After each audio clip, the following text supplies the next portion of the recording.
ఒకసారి అరకులో యూత్ మీటింగ్కి వెళ్తున్నాను, నేను నాతో పాటు దైవ సేవకురాలు. వైజాగ్లో ఎన్డీఏ జంక్షన్ దగ్గర దిగాం. మరి అదేం విచిత్రం, ఒక తాగుబోతుడు వచ్చాడు, ఫుల్గా తాగి ఊగుతూ ఉన్నాడు. ఆర్ యు పాస్టర్ అన్నాడు. అవునయ్యా నేను పాస్టర్ గారు నేను అన్నా. Yes I know you are pastor. అప్పటికి యూట్యూబ్ లేదు, వినండి తల్లి, యూట్యూబ్లో చూసాడంటే అనుకోవచ్చు, అప్పుడు యూట్యూబ్ లేదు. రైట్, గాడ్ బ్లెస్ యూ అని అంత దూరం వెళ్ళి మరలా వెనక్కి తిరిగి వచ్చి అంటాడు, ఇక పాస్టర్ లిసన్ కేర్ఫుల్లీ, సమయమండో అసమయమండో నువ్వు దేవుని వాక్యాన్ని ప్రకటించాలి, రెస్ట్ తీసుకోవద్దు. నాకు ఒక ప్రవక్తలా కనపడ్డాడు ఆయన.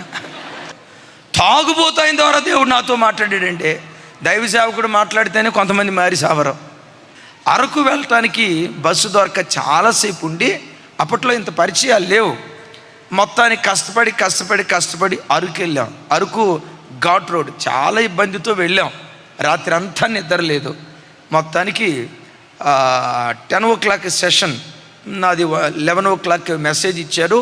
1 గంట దాకా మెసేజ్ చెప్పాను. అయిపోయిన తర్వాత అన్నారు, సార్ మీరు రెస్ట్ తీసుకోండి, ఈ సెషన్ అయిపోయిన తర్వాత మరలా మీది ఈవినింగ్ సెషన్ అండి, 6 అట్లా చెప్తురుకొని అప్పుడు దాకా రెస్ట్ తీసుకోండి అన్నారు.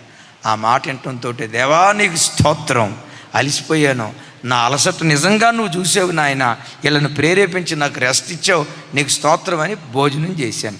భోజనం ముగింపులో నన్ను ఇన్వైట్ చేసిన పాస్టర్ గారు మోహన్ గారు వచ్చి అన్నారు, అయ్యగారు ఇప్పుడు ఈ సెషన్లో వాక్యం చెప్పాల్సిన పాస్టర్ గారు రాలేదు అయ్యగారు, ఆయన సాయంత్రం వస్తారంట, మీరు ఇప్పుడు వాక్యం చెప్పాలి అయ్యగారు అన్నాడు. నేను ఆ మాటని నా వల్ల కాదయ్యా అనే మాట నోటి దాకా వచ్చింది.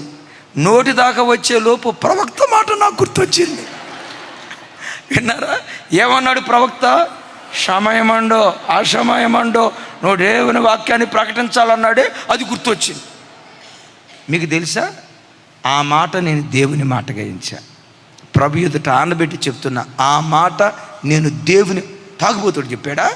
ఆ తాగుబోతుడు చెప్తాడా? నేను అనుకోలా, తృణీకరించలా. ప్రకటించింది ఎవడో నాకు అనవసరం, వాడిని నోట నుంచి వచ్చిన ముత్యం లాంటి నా దేవుని మాట నాకు కావాలి. వెంటనే అన్నాను, అయ్యా వస్తా.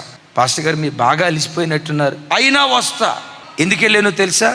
దేవుడు మాట్లాడిన మాట. బిడ్డలారా, ఒక్క తీర్మానం చేసుకోండి, నా సమయం ఎక్కువగా దేవుని మందిరంలో గడుపుతానయ్యా, స్వార్థ ప్రకటనలో గడుపుతానయ్యా, దేవుని సేవ విస్తరణలో గడుపుతానయ్యా, ఆత్మల సంపాదనలో గడుపుతానయ్యా అని దేవుని పని కొరకు ముసలమ్మ ముచ్చట్లు విసర్జించి దేవుని పనిలో మనం పాలిభాగస్తులు మగుదుముగాక.